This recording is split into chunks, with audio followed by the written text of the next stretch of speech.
Hey everybody, I am about to watch my Dr. Oz piece. If you don't know who I am Chrissy Chambers and I am a victim of revenge porn. But I have not let that get me down. I've done a lot to fight back and it's culminated in me being on the show and sharing my story so that hopefully more victims can get help for themselves and justice. How am I feeling right now? I've just gotten nervous. I've been fine pretty much all week. Coming down from this feeling, and then now my chest is seized because it's like my body feels like, is it happening again? Revenge porn. What if the man you loved and trusted posted images of you naked that you didn't even know existed and then shared them online, using them as weapons of revenge? So my heart rate's averaged maybe in the 70s or something. Right now it's about 90. Could you fall in love with someone who would go to extreme lengths to hurt you? Revenge porn. This is the first episode of season 11. Wow. That's crazy. I clicked the link and I saw someone stripped of their dignity. When YouTube star Chrissy Chambers discovered she had been a revenge porn victim, she went to the police, who told her there was nothing they could do. This is a sex crime and it is a hate crime. It is treated with a slap on the wrist in most places, or it's overlooked altogether. My heart, it's 94, it's gone up a bit. But my chest these muscles are all tight and I'm just scared, anxious. This is why I'm stepping back from doing the press, still an intro in. So terrible what happened to that. Here I am. Chrissy joins us now. Thank you for speaking out, and thanks for willing to share what happened, because you're not alone. Tell me a little bit about this person who posted explicit images of you. Well, it was an ex-boyfriend. It was a relationship that ended very poorly, and then years later, he subsequently tried to ruin my life. How did you first realize what your ex had done, that there were images out there? What was the specifics? I know you got a text from a friend. Right. I received a text message from a friend, and so I had to Google myself and discover the horror that had happened to me. So you go from, I gather, shock to disbelief and trying to process it. How'd you make sense of what you were looking at when you Googled yourself? Well, the first initial reaction is disbelief. Of course, this isn't me. I've never done anything like this. There's nothing in my memory. That's me. And I Google Chrissy Chambers sex tape, and suddenly there's my full name, and I click the link. Suddenly there's my old bedroom. There's my old apartment. There's my unconscious body, and my ex-boyfriend having sex with me. It's surreal. The world the floor just falls out from underneath you. So you were not aware that you were being filmed? You don't remember the event at all? I was blacked out, intoxicated, so I was unconscious. And my discovering of the videos in 2013 was my discovering of what had happened to me in 2009. He uploaded multiple images of you, I gather, videos on porn sites online, and put it everywhere with your name, so it was easy for anyone you knew to find it, anyone you were going to meet to find it. Right. And you're a big YouTube personality. You're probably used to random comments. Not everyone's going to like what you create. But you actually feared for your life, I understand. Yes, I did. We were getting comments saying, you think Chrissy Chambers is a role model. Well, she's actually a slut and a whore. And look at all these videos of her. Our audience was young teenage girls that looked up to us very much. We also got... I'm watching it like it's somebody else. It's weird. Some of the comments on the video say, this is disturbing. She looks dead. It looks like a corpse. It's very explanatory that I wasn't there to be a part of it, and to not be able to defend myself is just being stripped of all dignity, all vulnerability.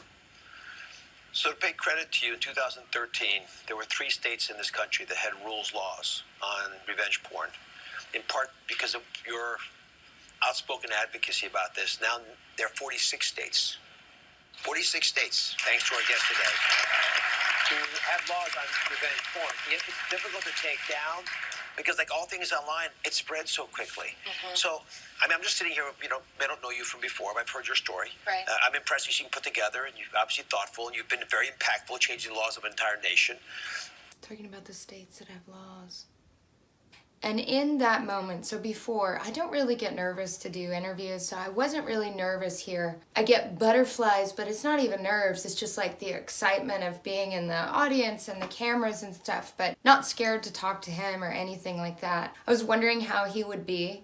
I know he's a doctor, but he's also a Hollywood producer, and I've had many people who've interviewed me who are extremely cold, or it's all for TV. They care, but they have gone Hollywood in a sense.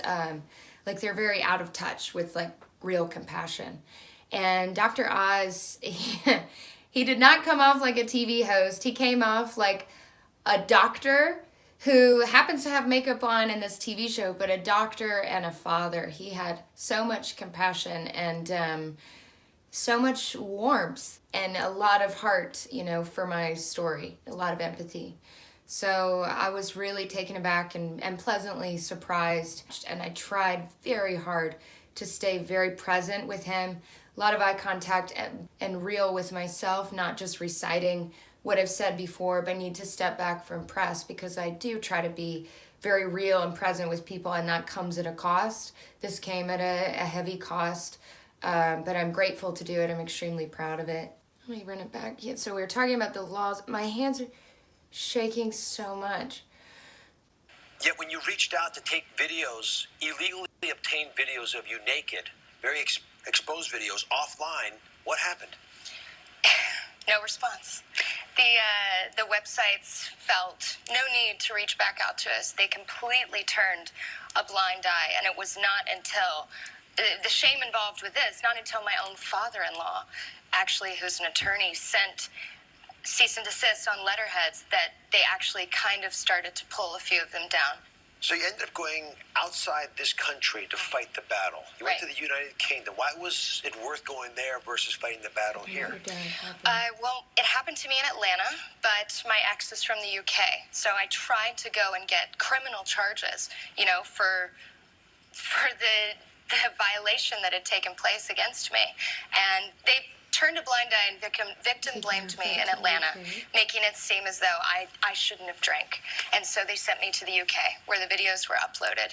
They bounced me back and forth, no criminal charges, civil charges, and finally, in England, I was able to pursue a civil lawsuit, because that's where he uploaded the videos. So you see these images were posted, and they almost killed you. Yeah. Strong language. What happened? How did it change the life that you wanted to live? He asked me how it changed the life that I wanted to live. That was a very interesting, that question hits me, and you see it, like you see me like go, whoa, like, because I'm just jolted by it. This took my life as I knew it away. It destroyed the life that I knew. And yeah, so what I feel right now is what I'm feeling right there. Curious to see how I react. I'm talking about saying I remember feeling like I didn't want to take my life, but I knew what that felt like. I did this interview and came back 5 days later. I felt suicidal for the first time. Well, first I want to say, revenge porn victims, more than 50% think about taking their life because of the impact that this has and the devastation that it has. I remember feeling like I never actively wanted to take my life, but realizing at a certain point, wow, I see how that feels easier. And I certainly got to a place where with alcohol, I would drink myself to overdose, wake up in the ER, became an alcoholic by 23. I've struggled with PTSD for a decade.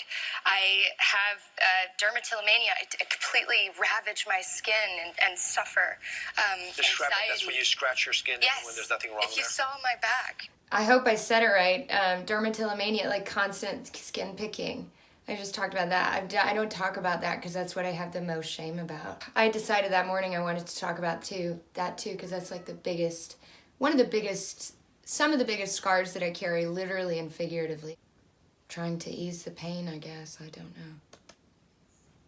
I mean, mean, just the suffering that is still going on to this day. You know, it's ongoing, pervasive, and a lifelong sentence that victims get dealt. And people just don't understand that and the severity of it. And how's your alcoholism now? I've been trying, with some failures at sobriety since 2013. I've had several relapses, all related to this, but I'm happy to have not had a drink since May of last year. Good for you. The audience just erupted when I talk about how I suspect part of your recovery is becoming an advocate for others, helping women, especially young women, avoid the horrors of revenge porn. How has that worked out? You know, it's been really tough, but I just try to keep fighting. I always say to people, like, this can either make your life or it can take your life. And it is worth it to stick around long enough to let it make yours, because that's what I did, and it has made my life. You know, now I'm here, now I get to help other people, and I get to keep going. He didn't stifle my voice, and he didn't take my life.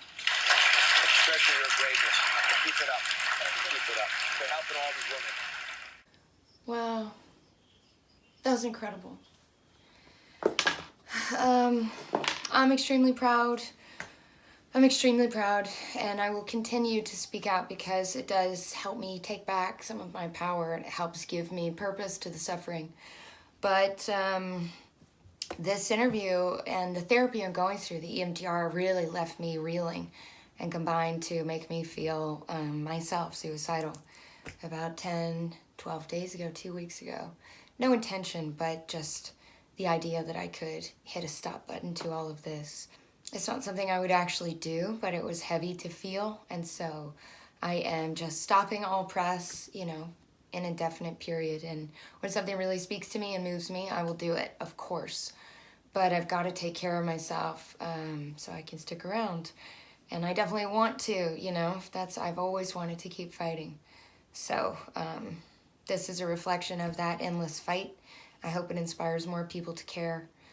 I hope my home state of Mississippi will finally decide to step up and protect victims. Thank y'all, those who've supported me. Thank you so much. If you haven't cared about this issue before, I hope that this inspires you to care. And if this has happened to you, you're not alone. I'm sending you so much love and support, and please don't give up. Love you guys.